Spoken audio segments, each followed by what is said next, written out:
Hello everyone, welcome back to life in a frame. বাজে এখন 4টে আর আমাদের যাত্রা এখন শুরু হচ্ছে। আমরা সবাই রেডি, এই যে, আর মাও উঠে গেছে, যদিও মা যাচ্ছে না, বাট মা পুরো একদম ঘুমের চোখে।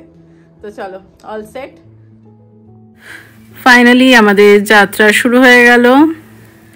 এই যে বেরিয়ে পড়লাম, বাড়ির সামনের রাস্তাই একদম এটা।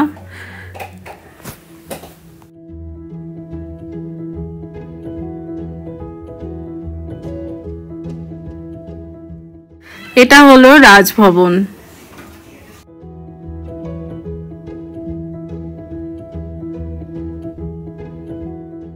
পৌঁছে গেলাম ব্যাঙ্গালোরের টোলগেটে। এটা হলো এয়ারপোর্টে যাওয়ার পথে যে টোলগেটটা পড়ে, আগেও দেখেছো তোমরা। এক্স্যাক্টলি 45 মিনিটস মতনই লাগলো। আমরা টোলে পৌঁছে গেলাম, মানে ব্যাঙ্গালোর সিটি এবার ছাড়ছি। তো এই টোলের এখান থেকেই বাদিকে ঢুকে গেল ব্যাঙ্গালোর ইন্টারন্যাশনাল এয়ারপোর্ট, আর আমরা সোজা বেরিয়ে যাচ্ছি, তাই তো?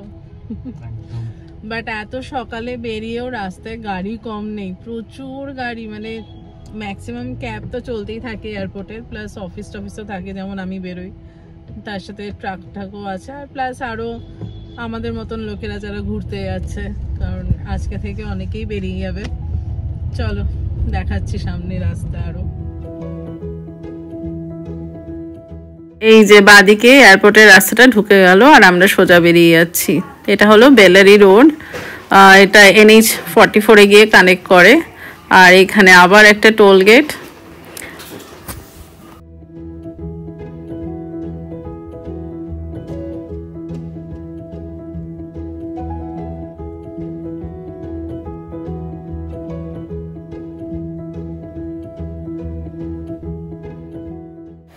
বেরিয়ে গেলাম ব্যাঙ্গালোর থেকে, আর এইটা হচ্ছে দেবনাহালি, মানে এয়ারপোর্টের পরেই এই এরিয়াটা আসে। আর ব্যাঙ্গালোর আস্তে আস্তে এই দিকটাতেই এক্সপ্যান্ড হচ্ছে। আর এই রাস্তা দিয়ে সোজা যেতে থাকলে বাদিকে বেশ খানিকটাই যেতে হবে। পরে হচ্ছে ঈশা ফাউন্ডেশন, যেটা হলো সদ্গুরুর আশ্রমটা আর কি। আর বাদিকে সামনে একটা এই যে গলি পড়বে, গলি মানে মেন রাস্তায় আর কি। তো এই রাস্তাটা চলে যাচ্ছে নান্দি হিলস, মানে ব্যাঙ্গালোর থেকে এটা একটা বেশ ভালো জায়গা ঘুরতে যাওয়ার মতন, কাছাকাছির মধ্যে, পাহাড়ের ওপরে, বেশ ভালোই লাগে, বলা যায় ন্যাড়া পাহাড়। তো আবার আরেকটা টোল গেট পেয়ে গেলাম।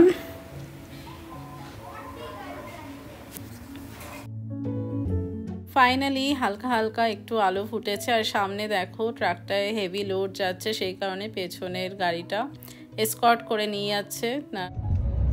তো বাজে এখন 6:30, আমরা কর্ণাটকা পেরিয়ে আন্ধ্রাতে ঢুকে গেলাম, আর সামনেই রয়েছে কিয়ার ফ্যাক্টরি, দেখাচ্ছি দাঁড়াও।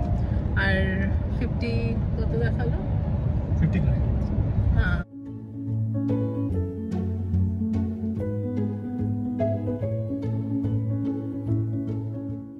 এই ডান দিকে রাস্তাটা চলে যাচ্ছে পুট্টাপার্থী।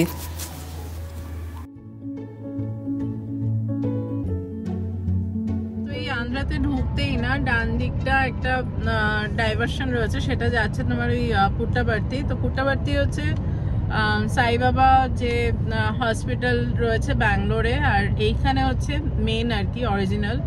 আমি এখানে দুবার এসছি, মায়ের সাথে মামার সাথে এসছিলাম আর কি ট্রিটমেন্টের জন্যই। খুব ভালো জায়গা, ঘোরারও ভালো জায়গা, প্লাস হসপিটাল তো ভালোই, বেশ ভালো লেগেছিলো। আর ব্যাঙ্গালোর থেকে আসতে বেশিক্ষণ লাগে না, হার্ডলি মানে 3 থেকে 4 ঘন্টার মধ্যে পৌঁছে যাওয়া যায়। রাস্তাও ভীষণ ভালো, মানে এই ডাইভারশনটা যেটা ভেতরটা ঢুকলে রাস্তাটা খুব সুন্দর।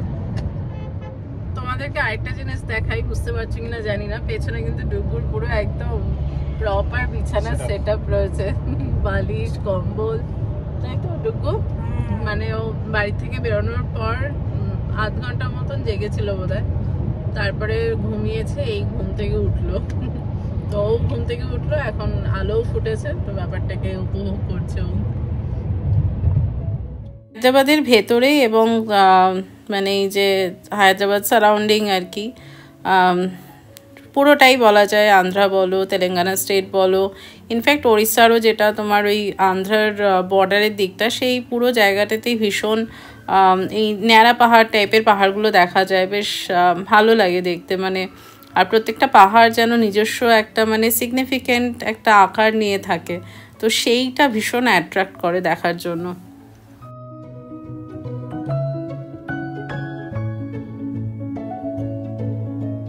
বাজে এখন 6:40 আর আমরা প্রথম ব্রেকটা নিলাম এখন।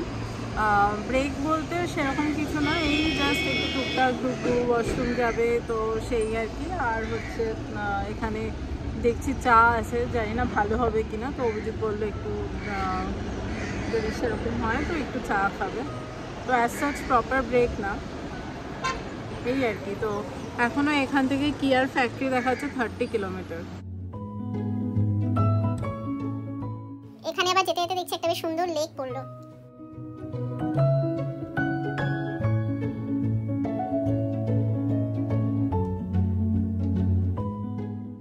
রাস্তা কিন্তু ভীষণ ভালো, মানে রোড ট্রিপে বেরিয়ে মানে এরকম রাস্তা হলে সত্যিই বেশ কমফোর্টেবল লাগে।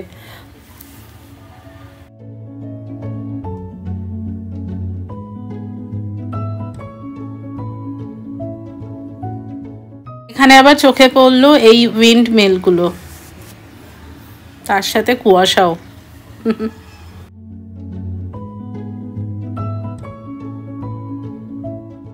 ফাইনালি এসে গেল কিয়ার ফ্যাক্টরি।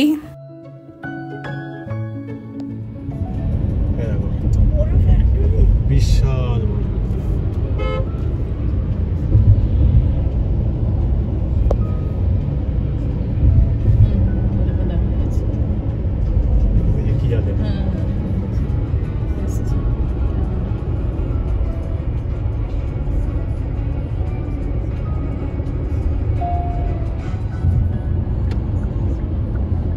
অনেকটা জায়গা নেই, যে এখানে দেখো এটাই মেন এন্ট্রান্স, সাথে থেকে সূর্যটাও দারুণ লাগছে।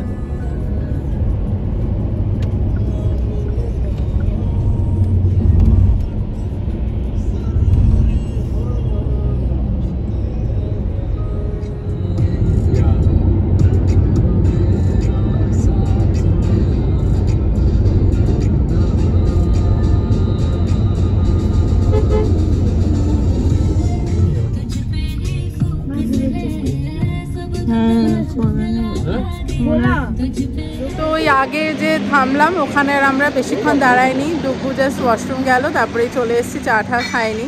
তো এখন বেশ অনেকটাই চলে এসেছি আমরা, কত মানে কিয়া ফ্যাক্টরি পেরিয়েও অনেকটা এগিয়ে চলে এসেছি, 100 কিলোমিটার মতন।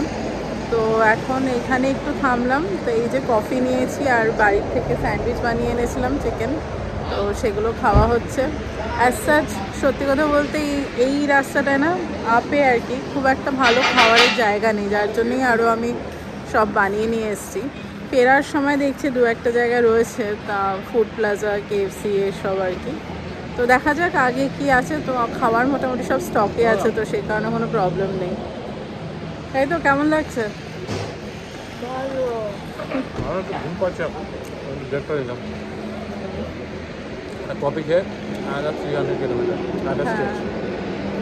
রাস্তা খুব ভালো, একদম মাখনের মতন রাস্তা। আবার আরেকটা টোল।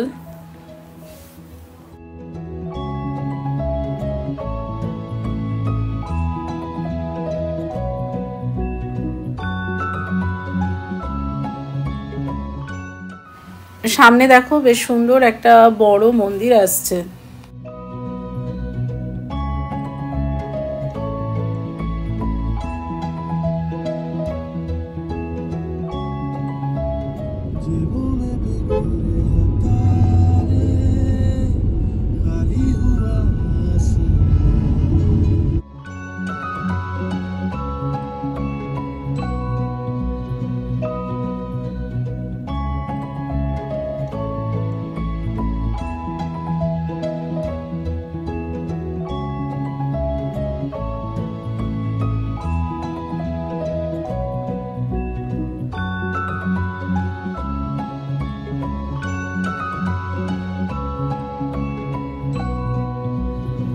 এই পাশে হাইওয়ের মেইনটেনেন্স চলছে, আবার দেখছি বেশ অনেকটা জায়গা জুড়ে।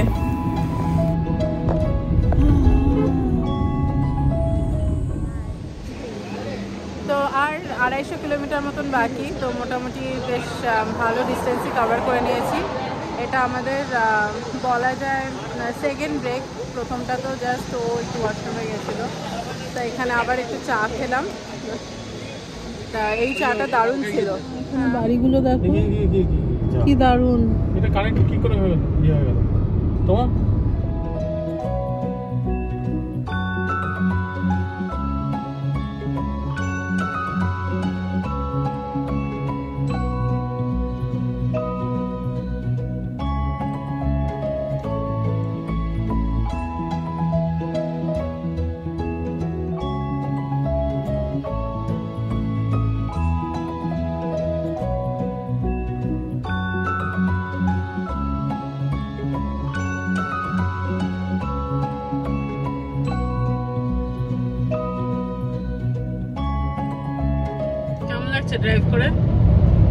ড্রাইভ তো করে ভালো লাগছে, কিন্তু মাঝখানে একটু ঘুম পেয়ে গেছিলো।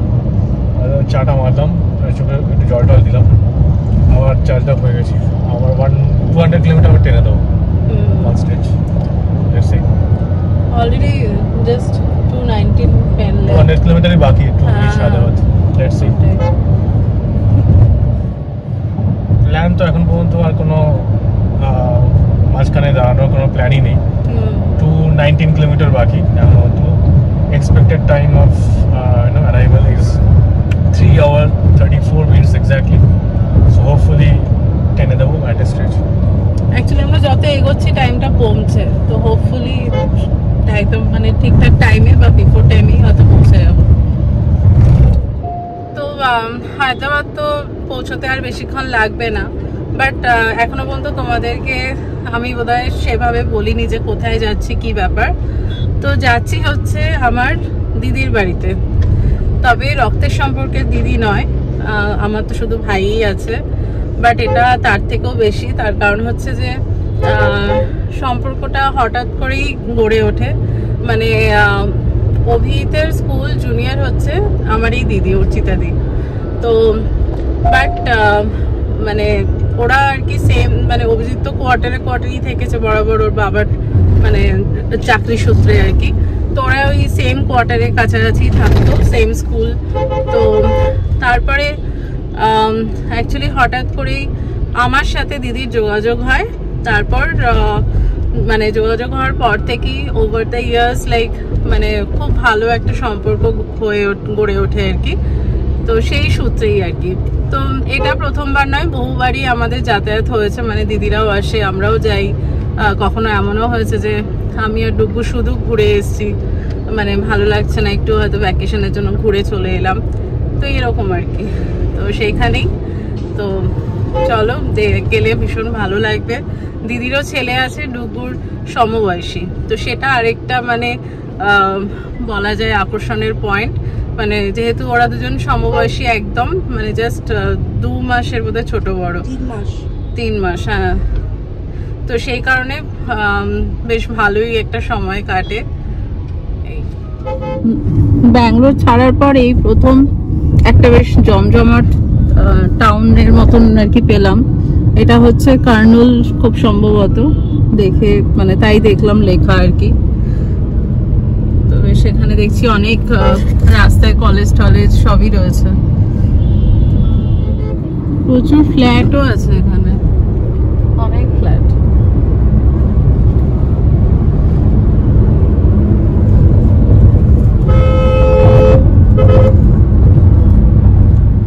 তো এই জায়গাটা ওই কার্নুলি কন্টিনিউ হচ্ছে, বাট জায়গাটা সত্যি আমাদের ভীষণ ভালো লাগলো।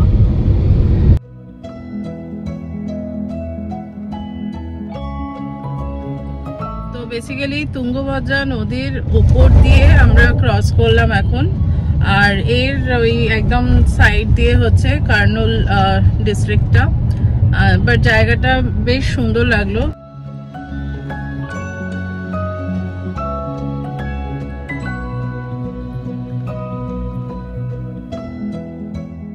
এখানে দেখো কিরম জোগাড়, ওই ফাস্ট্যাগের স্ক্যানটা আর কি চলছে না, অটোমেটিক যেটা, তো সেই কারণে ওরা এরকম ম্যানুয়ালি প্রত্যেকটা গাড়িকে আর কি স্ক্যান করছে।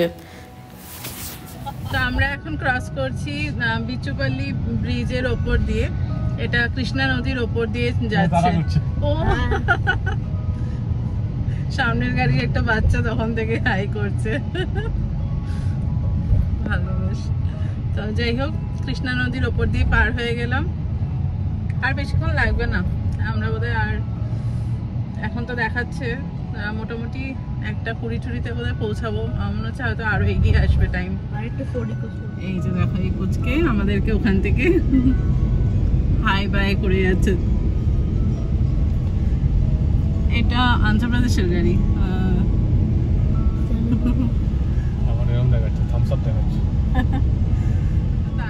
ব্যাপারটা হচ্ছে যে ও আনন্দ পাচ্ছে যে ও ঘুরতে যাচ্ছে, তুইও যাচ্ছিস, সে you both are on the same boat, that's why.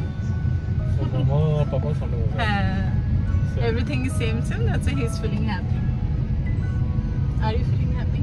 Yeah, but tired. Oh, ঘুমিয়ে ঘুমিয়ে টায়ার্ড? এই তো আবার ঘুমিয়ে রেস্ট নিলি, টায়ার্ড তো তোর পাপা হয়। উল্টো আমি ঘুমালে আমার টায়ার্ড। না তুই তো রেস্ট নিলি, পাপা তো টায়ার্ড হবে কথা। না তো I feel ডুগু এই মাত্র আবার ঘুম দিয়ে উঠলো, পুরো পেছনে একটা পুরো কোজি বিছানা বানিয়ে নিয়েছে, ওপাশে এটা তুলে দিয়েছে, রোদও আসছে না, এপাশে বালিশ কম্বল নিয়ে যা তা।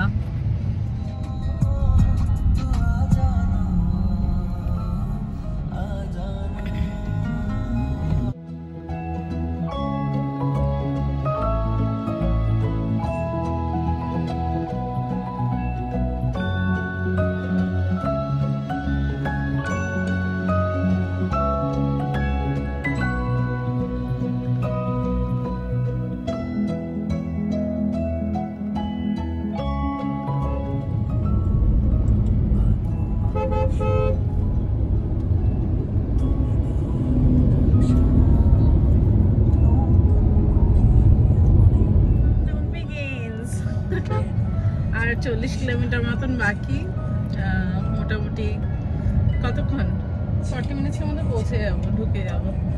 আর অ্যাকচুয়ালি দিদিদের বাড়িটা মানে এপাশ থেকে গেলে আর কি হায়দ্রাবাদে স্টার্টিংয়ে একদম মানে ঢুকে প্রথম দিকেই, মানে সিটি ক্রস করতে লাগবে না, তো যার জন্য কোনো চাপ নেই, খুব তাড়াতাড়ি পৌঁছে যাবো। ফাইনালি পৌঁছে গেলাম হায়দ্রাবাদ। এটা হলো এন্ট্রেন্সটা, রিং রোড দিয়ে যেতে হয়, আউটার রিং রোড।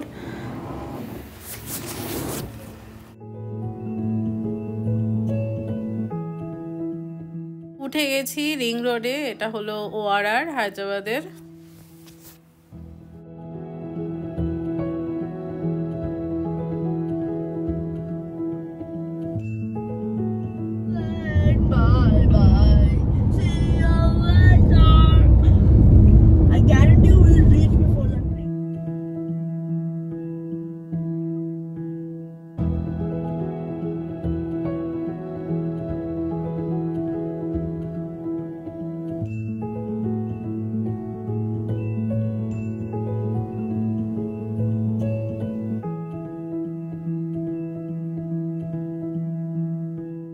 পৌঁছে গেলাম দিদির বাড়ি। এই যে রাইট টার্নটা নিয়েই ওদের ফ্ল্যাটের এন্ট্রেন্সটা।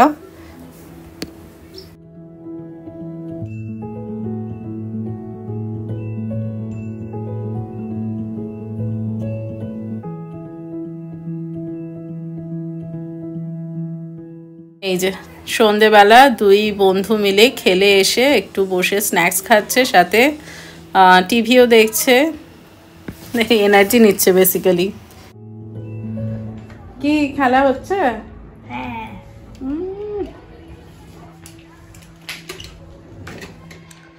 তো দুপুরবেলা পৌঁছে গেছি মানে টাইমেই অলমোস্ট, বাট অ্যাকচুয়ালি যখন আমরা হায়দ্রাবাদে আর কি ঢুকছি, ORR দিয়ে ঢুকতে হয়, তো সেই সময়টা জিপিএসের আর কি গন্ডগোলের জন্য একটু ওই মিনিট 15 একটু এদিক ওদিক ঘুরপাক খেতে হয়েছে। তারপরে যাই হোক ফোন টোন করে ব্যবস্থা করে সব হয়ে গেছে। তারপর এসে যথারীতি চান খাওয়া সব করে বেশ একটা রেস্ট নিলাম। অনেক রেস্ট বলতে বেশি গল্পই হয়েছে, আড্ডা হয়েছে, ঘুমাইনি। তো এখন সন্ধে হয়ে গেছে, বুঝতেই পারছো। চা কফি সব পরপর চলছে। তা এখন একটুখানি নিচে যাব, হাঁটাহাঁটি করব। আজকে আর কোনো বেরোনো টেরোনো আজ কিছু নেই। আর এসে তাড়াতাড়ি করে ডিনার টিনার করে ঘুমিয়ে পড়বো। আজ আর বেশি লেট করব না। এই তো তার আগে নিচটা আগে ভালো করে একটু ঘুরে হেঁটে টেটে আসি। বাট এসে অলরেডি মানে উঠতে উঠতেই অনেক বন্ধু বান্ধবদের সাথে দেখা হয়ে গেছে। মানে এখানে যেহেতু আগেও এসছি বহুবার, তো প্রচুর বন্ধু বান্ধব এখানেও রয়েছে। তো বেশ কয়েকজনের সাথে দেখাও হলো, খুব ভালো লাগলো।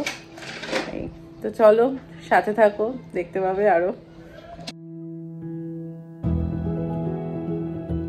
সকালবেলা উঠেই খেলা শুরু, যাহা তা একেবারে।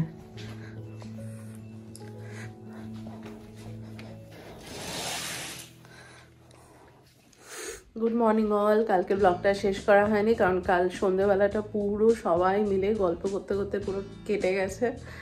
মানে প্রায় বোধহয় রাত 10টা-11টা অবধি বসে গল্প করেছি না আমরা সবাই। তো গল্প, তারপরে অ্যাকচুয়ালি ওরা রিসেন্টলি রাজস্থান ঘুরতে গেছিলো, তার সব ফটো, সমস্ত হিস্টোরিক্যাল যে স্টোরিজগুলো সেগুলো সমস্ত কিছু এইসব আর কি করতে করতে প্রচুর দেরি হয়ে গেছিলো। মানে প্রচুর দেরি বলতে, যেহেতু আমরা ট্রাভেল করে এসেছিলাম তারপর থেকে আর সেরকম মেসেজ ঘুমায়নি, গল্পই চলছিল। তো সেই হিসেবে তো ফাইনালি একটা বেশ ভালো ঘুম দিয়ে উঠলাম। তো ব্লগটা এখানে শেষ করছি, পরের ব্লগটা পর থেকে শুরু করব। এখন একটু এডিটিং করে ফেলবো, নাহলে পরে কিভাবে ব্যস্ত হয়ে যাবো জানি না। এই চলো টাটা, খুব ভালো থেকো।